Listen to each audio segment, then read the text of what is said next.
Hola, buenos días. Mi nombre es Ángelo David Manzano Flores. Soy estudiante de la Universidad Bicentenaria del Estado de Aragua de la Facultad de Ciencias Jurídicas y Políticas. Voy a realizar una exposición sobre el derecho médico, en el cual hablaré sobre la contratación de prestación de servicios médicos y el hecho ilícito. Hablaremos del primer punto, que es la contratación de prestación de servicios médicos. Y es que históricamente se ha discutido que si existe una relación contractual entre el médico y el paciente. Hay personas que sostenían que no había relación contractual. Esto lo hacían basándose en los siguientes puntos que podemos mencionar a continuación, que tenemos punto uno: con la salud y la vida humana no se puede llegar a ninguna transacción. Esa es la base del contrato. Dos, tenemos que los servicios médicos, por su jerarquía intelectual, no eran considerados susceptibles a ser contratados. Tenemos tercer punto: la naturaleza y el objeto del ministerio confiado en los médicos lo reviste de la calidad de funcionarios públicos. Tenemos el otro punto número 4, que hablaríamos que los deberes y derechos están impuestos por normas legales que conforman el estatuto de la profesión médica y no pueden nacer de un contrato. Tenemos el punto 5, que habla de que el médico goza de independencia en la ejecución de los contratos. Y para finalizar, el punto número 6, tenemos que no es posible juzgar con reglas diversas una responsabilidad idéntica. Por consiguiente, el sostener que existe una responsabilidad contractual del galeno nada tiene que ver con la circunstancia de que los bienes sobre los cuales recae la operación jurídica que se encuentran fuera del comercio humano. En efecto, ¿qué queremos decir? Que el cuerpo de una persona viva no es una cosa, es un sustrato de la personalidad. Pertenece a esta sin constituir nada independientemente frente a ella. Al no ser una cosa, no se podría juzgar como objeto de un contrato, ya que éste importa que una parte se obligue a dar, a hacer o no hacer una cosa. Pero el paciente no entrega su cuerpo en ningún momento, sino que éste solicita al médico determinado un servicio, que efectúe algo con su mayor diligencia, prudencia, cuidado, con el fin de tener una mejoría a su salud. Ok, continuando el punto, hablaremos sobre los derechos que tienen las personas enfermas. Comenzaremos los derechos con el derecho a recibir atención médica adecuada. El paciente tiene derecho a que la atención médica se le otorgue por personal preparado, de acuerdo a las necesidades de salud y a las circunstancias en las que se brinda la atención, así como a ser informado cuando requiere referencia a otro médico.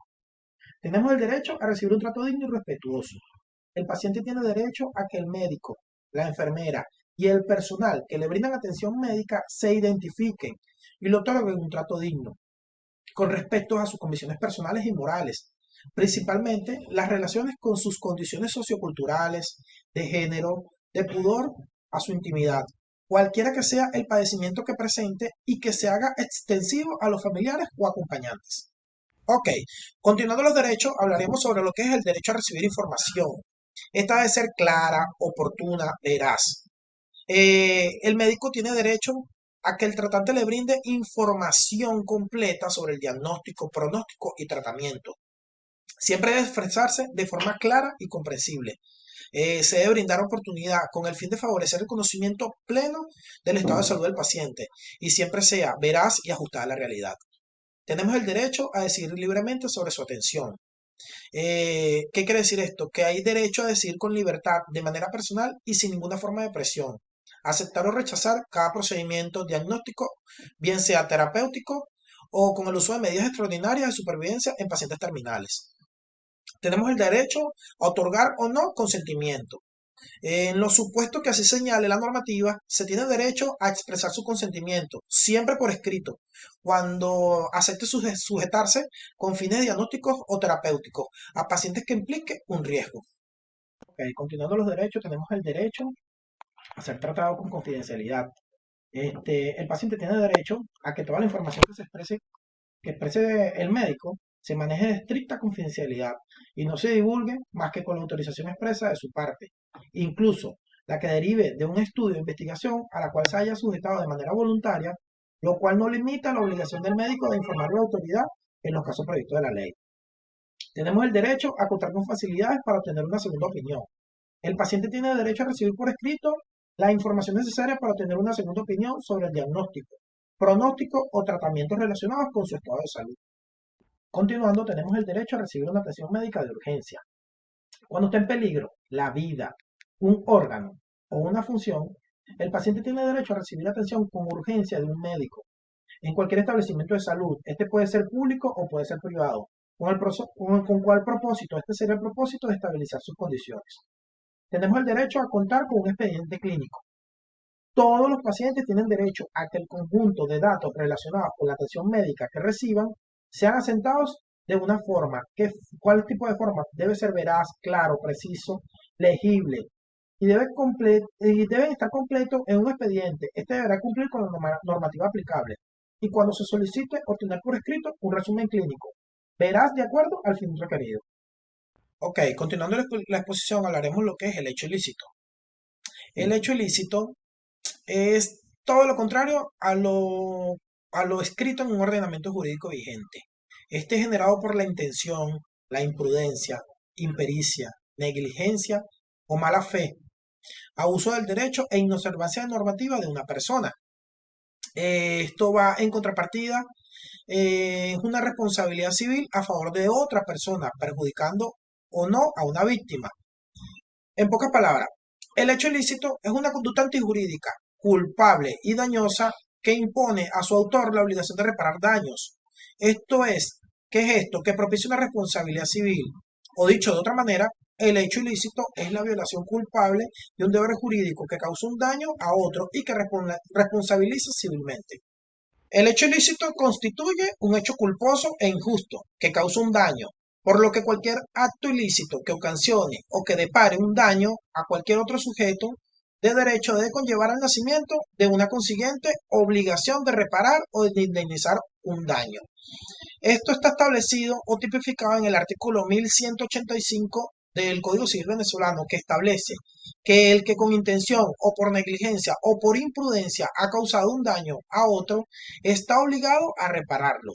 Debe igualmente reparar quien haya causado un daño a otro, excediendo en el ejercicio de su derecho los límites fijados por la buena fe o por el objeto en vista de cuál ha sido conferido ese derecho.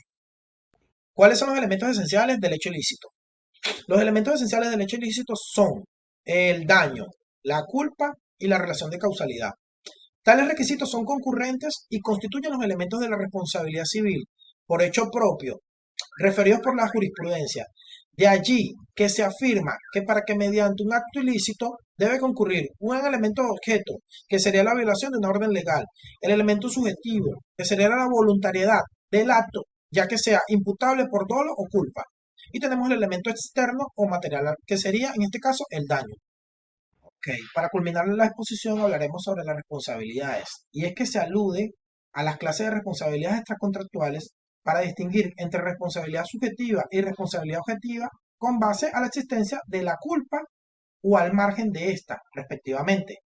Se distingue también entre responsabilidad directa y la responsabilidad indirecta según se trate de hechos propios o de hechos ajenos, respectivamente. Y finalmente, se incluye la responsabilidad principal y la responsabilidad subsidiaria en el sentido de que esta última solo puede exigirse en defecto del obligado principal. Que para concluir podemos decir que el hecho ilícito es una conducta antijurídica, es culpable y dañosa, y que impone a su autor la obligación de reparar daños. Esto es que propicia una responsabilidad civil. Como lo dije anteriormente, se encuentra tipificado y enmarcado en el artículo 1185 del Código Civil venezolano.